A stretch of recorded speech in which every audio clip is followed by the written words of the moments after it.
مقاومتیانو ته د طالبانو صبر تمام شو. بدخشان کې یې ورباندې خونړی برید کړی. جزئیات هم دې ویډیو کې وګورئ او چینل سبسکرایب کړئ. وروسته له هغې چې تېره ورځ مقاومتیانو پنجشیر کې په یو کمین کې د 10 طالبانو وژلو ادعا وکړه، اوس تازه خبر دا دی چې بدخشان کې طالبانو پر مقاومتیانو برید کړی. طالبانو په بدخشان کې د مقاومت جبهې 4 غړي ووژل.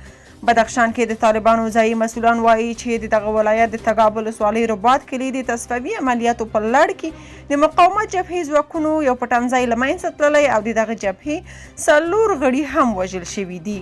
بدخشان کې د طالبانو د اطلاعات او کلتور رئیس معز الدین احمدي وایي چې دغه عملیات دوشنبه د غبرګولي پر 9 د مولوي امام الدین په مشرۍ پیل شوي دي.